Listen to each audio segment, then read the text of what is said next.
Hello and a very warm welcome everyone. I'm your host Pallavi Kulkarni. Today I'm thrilled to have you with us for an exciting and thought-provoking panel discussion. The topic is financial literacy for students. Is it necessary or just an extra burden? We have a panel of experts here to explain why financial literacy might be one of the most critical skills for our students need today. First on the panel, we have Dr. Devika Nagaraju. She is an academic director and principal of VLS International School, which she has been leading since 2015. With qualifications in MCom, MEd, MPhil and MA, Dr. Nagaraju is passionate about fostering innovation in education and empowering students through her effective teaching methodologies. She has served as convener of Zone E under ICSE schools and has been recognized with several awards, including India's Super 30 Women and Karnataka Shikshana Ratna Award. Her leadership is built on the belief that unity is strength and the power of collaboration. Next on the panel, we have Ms. Ramya Murugan, Director of Academics at Innovative Schools of Excellence Group, co-founder and director at Advitiya Early Learning, Vice Chairperson of Amara Vidya Niketan. Ms. Ramya Murugan is a passionate leader in K-10 education, blending academic rigor with creativity. An engineer by training, and she transitioned from the corporate world of education, driven by the belief that early childhood is key to cognitive and emotional development. She has earned her leadership skills through strategic leadership program at IIM Ahmedabad and is well versed in global methodologies like Montessori, Reggio Emilia and Waldorf. Ms. Ramya integrates innovative play-driven learning techniques, fostering environments that empower young learners and redefine education. I welcome both of you to the panel discussion. Thank you. We are honored to have you both. So with that, I have my first question to Dr. Devika Nagaraju. Ma'am, you have a very vast experience in education. So I want to know, should literacy, financial literacy be mandatory, and should it be a part of school curriculum, or it should just be the skill that students can make it as an option? Yes, of course. First of all, I would like to thank ENN for giving me the opportunity to express my views. And as per your question, I would like to tell you that yes, it has to be included in the curriculum, part of a curriculum, Yes. but not as a subject. Because no, I would like to teach that as a life skill activity. Because you know very well, subject teaches only for the knowledge sake, and children perform it in the exams or Yes. assessment. But whereas life skill is an activity based, and moreover the practical way of thinking, enhancing their wisdom. So wherein wisdom is more necessary for the children than knowledge. Very true. So that's the reason I would like to inculcate financial literacy in the curriculum.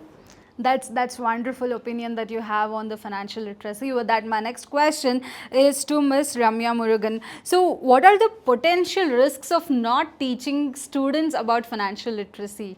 So financial literacy in its main essence is to be able to learn how to budget, save and invest. So Yes. if we are not teaching these core concepts to young adults, then when they grow into much older adults, they're not going to understand the concept of saving and spending money or budgeting. So they're going to Yes. spend a lavish amount the entire month and then live paycheck to paycheck, Yes. which is going to be tough again. Yes. And they're not going to be able to be confident in taking their own financial decisions. They're going to have to go to somebody else. They should help them. And there's also that risk of not knowing the opportunities that lie in investment. So Yes. you can be much wealthier, but if you don't know it, then you're not going to get there. Yes, wonderful answers that we have got. With that, I have an add-on question to this. What do you think is the right age for the students to start knowing about financial literacy? Yeah, very good question. Because no right age. See now, when we start marketing, the children from age 6, they will not know about all this financial literacy. You know, small marketing strategies like going for a shopping, how to spend an amount, and what is the amount that we get back, or how to save it in a piggy bank. This is what we teach for the preschools and the lower primary schools. But when it comes to age of 10 years and above, maybe, because now no the age criteria, example, the development of a brain also, according to the psychology, the development of the brain also Yes. is being widely progressing, according to the psychologist and the psychiatrist. So maybe based on the brain development, we can take 10 years and above to teach the financial literacy. But it is again, the curriculum should comprises according to their age. So 10 years to 15 years, maybe how a simple way of teaching the financial literacy. And the next version of banking sectors, investing, share market, stock brokers, all this can be taught in the later stages. So this Yes. is what I can tell you, and this is the streamline what we can do it in the schools. That's I would like to add on to that. Yes. So, because I've seen pre-primary students in a preschool as well as children who've come from K10. So, financial literacy, as ma'am told, it can vary from age group to age group. But for the young ones, we can teach them the same concept and not teach it as financial literacy, but teach it as how to handle your money. Teach them basic as if you're given 5 rupees today, you can save it. You don't have to go buy that toffee, you don't have to go spend it, because a lot of these kids are going to get pocket money or gifted money from relatives during festivals. So they need to learn the concept of piggy bank, putting it in the somewhere safe, or giving it to their parents and telling keep it safe for me.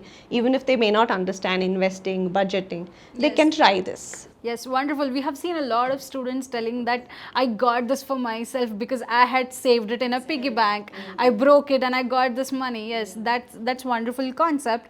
With that, I have my next question to Dr. Devika again. So, how can financial literacy programs be tailored to suit the ability of diverse socio-economic backgrounds of the children?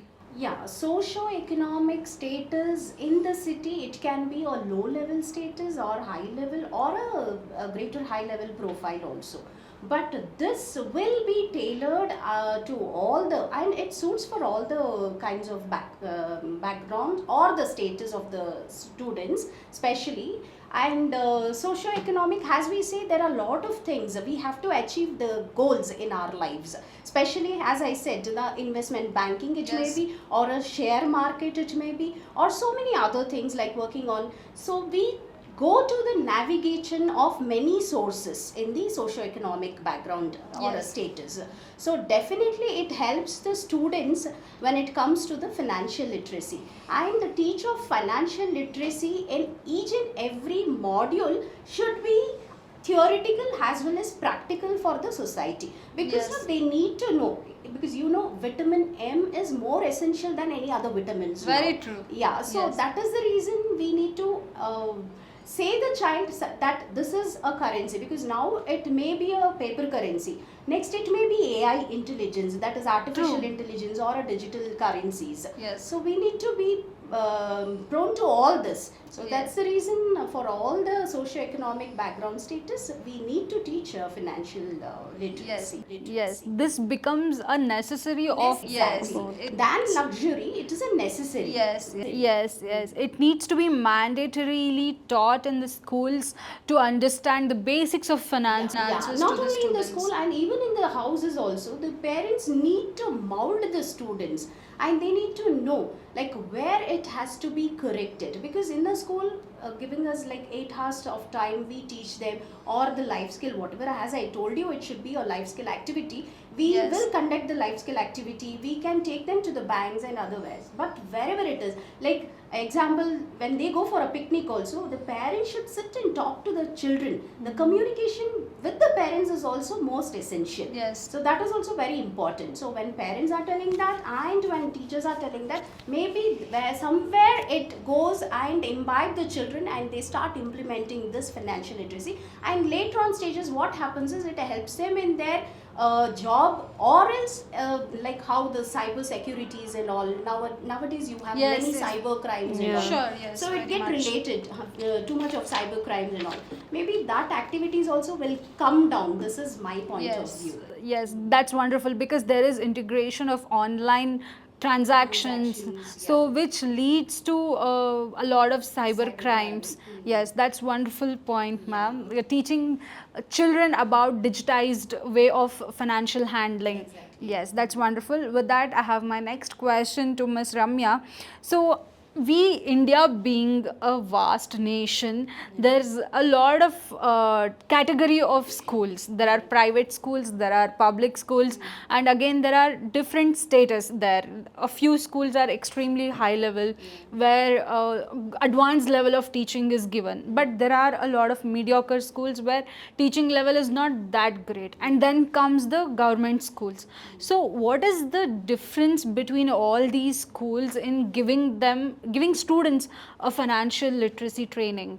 So when it comes to example, public and a private school, I'll take two extremes. So if you take the private sector, if I come up from a good background, then the kind of money that I am dealing with is money that I get to spend.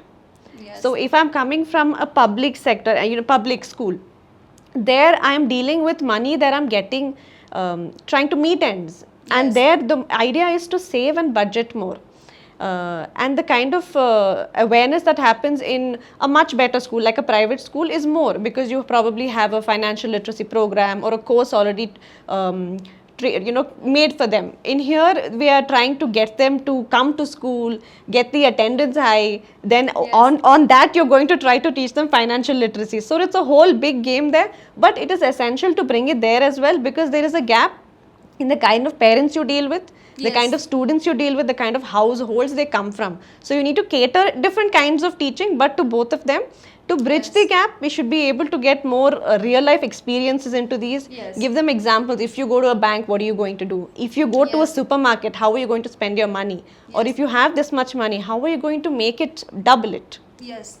This way we need to do it. Yeah, this is a reason I told you in the starting initial point. What I added is the subject, it should not be as a subject. It should be taught as a life skill activity, because your children will be more interested in this. Subject is just we come, we go there, we teach, whatever it is, they face their assessment, and ultimately we see their results. But whereas in life skill activities, what happens is everything goes in hand. Experiential learning will happen. Practicality will be there. Like how we had those days Gurukula systems. Like the main guru used to send the children to go and buy something. So they used to know that was not a subject for the child, but the child did know that what is the currency was given to me and how much should I spend, and there was a respect to the teacher also. So everything is interlinked there. Correct. So it is a chain. So financial literacy itself is a chain. Correct. Yeah. There is a research done in US where though they have a curriculum and book regarding financial literacy, the children who finish that and then they again tested them few years later, they don't have the confidence. They don't have confidence to take the financial decisions on their own, because the curriculum is not real life, as ma'am told, and it is all catered to a book and it gets boring. So it's not working for them. Yes, that's wonderful. And I have one more question to both of you. Since you're talking about it's a life skill and it's not a subject to be added in curriculum, when it comes to teaching them as an extra skill in the school, there are a lot of parents or even the educators to that matter who might think that, oh, this is just a waste of time. Why should kids spend a lot of time on these subjects, and which are nowhere getting them marks? And because today it's a rat race and everyone is chasing marks. So how do you handle such people and such situations in school? Yeah, this is really a competitive world, and we do face many challenges like this, especially when it comes to the parents. Teachers somehow they will manage, because they come work with us and definitely they have to cater to the situations and other things. But when it comes to the parents, we have lot of inception strategies. Like we do have orientation programs wherein we make them understand, and we take them completely into the structure. We make them understand what is the financial literacy, and it is very few parents who tells us that go on teaching with the traditional method. But we do follow convention method also, because nowadays, as I told you already, the practical is too important, and parents also know that, because most of the parents are working here. So what they understand is, okay, fine, my child is learning something new. fine, the school is providing such an education, so definitely we'll go into this. So we have to try. There is a pros and cons in every concept or Yes, every attempt. definitely. So it is in our hand how we are going to express it to the parents and how we are going to give it to the society. Wonderful. Yeah. Yes. So the first thing when you're introducing something new in a school is to get the parents on board. That's the Yes. biggest thing. Yeah. So as ma'am told, one of it is orientation, to get them to understand what we're doing and why we're doing it for your children and for yourself. But why it's more bigger when it comes to financial literacy is we are dealing with students who are children. They Yes. don't get money directly. Their money Yes. comes from their parents. Yes. If they should learn how to invest or spend, we need to first tell the person who's giving the money to them that let them save it or let Yes. them invest it here. Only if you teach them will the child be able to do it, or else you're just teaching one person who it's not going to go anywhere with. So we need to give them both the opportunity to learn and to be able to give workshops to parents. So we do a lot of interactive stuff with parents. Orientation is good, and we give them real-time examples. We get them involved in some certain tasks in the school. So then they get that experience of doing it real hand there. And then they understand, oh, okay, this is what you mean. Fine, I'll agree to it now. So that Yes. works that way. Yes, that's great. With that, we'll take a short break and get back to this thought provoking panel discussion.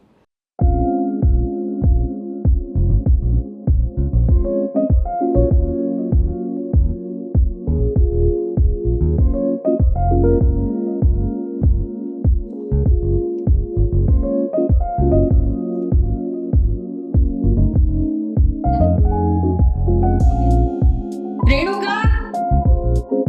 Yes, ma'am. Please come in. Yes, ma'am. What's the schedule? So, ma'am, there are 70-80 candidates who has come for the interview. 70 to 80. Right. Okay, send them inside. All right, ma'am. Renuka, send the first candidate. Please come in. Hello, ma'am. Hi, please come sit. Thank you.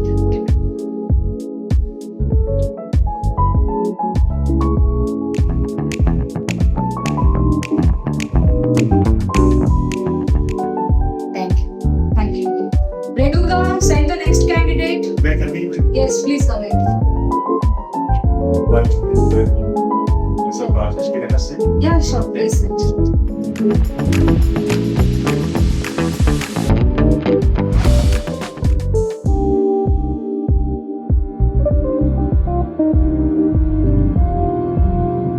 Renuka, Yes, ma'am. come here. Yes, ma'am. Ma'am, why do you look so tensed? None of them fitting well for the job. What should I do? Right. Is that it? That's a lot. Why don't you try EdHR? What is that now? EdHR will help you hire the best teacher for your school. So you can just sign up to that. Wanted top tier teachers for your school? Sign up with EdHR now and unlock a world of talent. Hire the best that inspire greatness. Transform your school today. That's interesting. I think it will make my job much easier, and every principal should use that. Right. Hello everyone, welcome back to the panel discussion. We are discussing about financial literacy. Is it a necessary or just a life skill? So with that, I have my next question to Miss Ramya. How can teachers be trained to deliver financial literacy in schools in the most effective way, especially if they don't have strong background in finance? So that's actually a very tough job to train somebody who doesn't have a prior knowledge already. And for this, we'll first have to we have to teach them like how we're going to teach our students, give them first trainings and workshops, keep them capable enough to teach a class, because otherwise they're not going to deliver in the class confidently. And whatever doubts that pop up, they won't know that themselves. So first we need to equip them with the knowledge, sufficient knowledge, real life instances, give them those workshops as well. And if we can, to be able to get another professional on board who understands this concept and can teach us students better also, that would be a good option too. Yes, that's wonderful. With that, I have my next question to Dr. Devika. So, how would increasing financial literacy impact students' ability to navigate the gig economy and the freelance work after their school? Yeah, gig economy is now an umbrella for everybody. I can tell you, Yes. because freelancers are more, and you know, as I have already told you, digitalization is too much into communication now. So Yes. next, in future, we can see AI, artificial intelligence, which is work on. So now what happens is when the children wants to select their profession, so this is financial, the upgradation of financial literacy in the school level. It gives a cornerstone for the complete financial structure.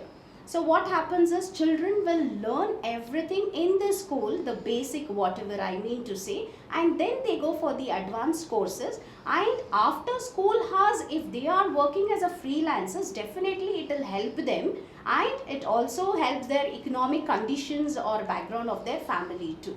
So I treat it as it is not a job, because you know we take pleasure in having job or pursuing job after school hours. It Yes. is not a part-time job or what is that, whatever like that, because now freelancers or a gig economy is like an umbrella. This is what I told you in the beginning. Yes. So yes, of course, as you said, financial literacy is impacting the students with the gig economy and the freelancers in the after the school hours. For the Yes. Can I students. add on to Yes, that? sure. So, yeah, as ma'am rightly said, now there are a lot of opportunities that have opened up because of this. Yes. And children or young adults, they're going to make money through that.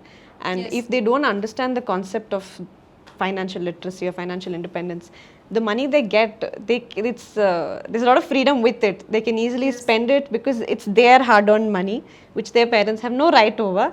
So they can actually easily spend it without understanding budgeting, and that's going to again affect when they grow older. They're going to do the same thing as they get more larger sums of money, and there it is kind of unsafe, and also it could get them into debts. So Yes. they're going to go there, and that's a dark room again. You can't, it's Yes. difficult to come out of that once you go True. into it. Yes. No, adding to this, I can tell you, see, there is no right, as she said.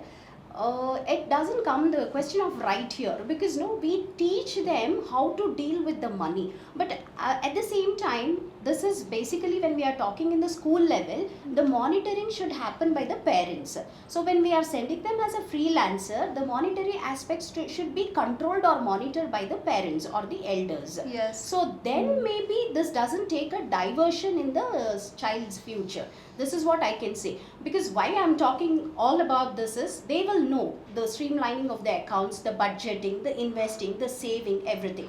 This would have known us better. Maybe this would have improved us during the times of COVID also. Yes. Because COVID, the whole, it was such a pandemic disaster, I can tell you. The Yes. whole world was in struggle, because Yes. we didn't know how to monitor the economic growth. True. And everything came down, and Yes. because of that we had so many hurdles.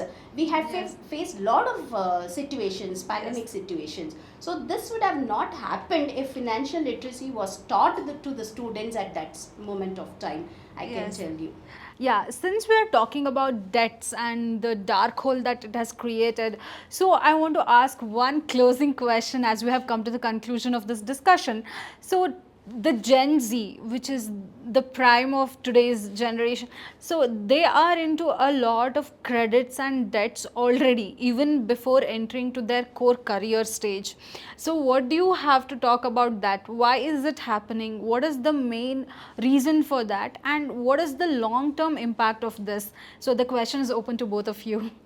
Long term impact is too much for the children like Gen Z, as you meant Gen Z, because it is all in our hands, parents' hands to monitor. Because even I do have my daughter who's who is in teens and so called Gen Z. Because those days we didn't have, our parents never used to give us money. Even if they send us out, they used to ask us, and there was number of questions which was asked by our parents. But now it is not like that. See, I'm not blaming anybody here, but the right time or the right thing what we have to do for the students is monitoring is a better solution, I can tell you. Monitoring is a better solution for our students to take a right path in their lives, especially when it comes to the finance. So nothing should be given to the child's hand. Yeah. Yeah, and also when we were younger, when our parents were young, even if they would get small change in their hands, so they have to go buy a milk packet from the store. Yes. Nowadays, that opportunity is not there. Now there is Big Basket, Yes. Instamart it, Dunzo it. Yes. So you are robbing the child of the opportunity of doing small errands as well. Yes. And they don't come back with 2 rupees change and say, "Can I keep this in my piggy bank?" That's not happening. Yes. So now you have more of, you can take their phone, Yes. place the order, and Yes. easily buy whatever you want. Yes. Or if their parents sending money directly into their account, they could directly just open their account in their phone and phone pay or Paytm, and they can access it. So you need to give them a lot of digital knowledge, as we discussed, so to understand how you need to save your money there. And nowadays again, a lot of scams. You could get Yes. a link and click on it and your account could just vanish like Yes. that. So you need to give them knowledge on how to handle the money that you did and to monitor it, and Yes. to also give them that small thing that we have had in our childhood. Don't drop them off that opportunity of learning. Give Yes. that as well. You need to send them out, make them do Yes. something so that they understand saving. Yes, I asked you this question is because we have a lot of these small fintech entities who are giving online loans and online credits to people at a very smaller interest, and you need not show your CIBIL, etc., etc. So all of these things are making a huge scam. So, and today's teens, especially teens and the Gen Z, they are falling into the trap. So it really creates a huge gap there in the mental health also, and parents cannot solve these problems at the long run. So it is very important to make children understand about the financial literacy and the digital world that has been created, and schools play extremely an important role in that. With that, we have come to the conclusion of this panel discussion. I extend my heartfelt gratitude to our panelists who shared their valuable input and thoughts on the topic. We look forward to have many more panel discussions like this. For more such videos, visit our website www.theenn.com. Don't forget to like, share and comment on this video and subscribe to our channel. Thank you for tuning in. This is Pallavi Kulkarni. We'll see you next time.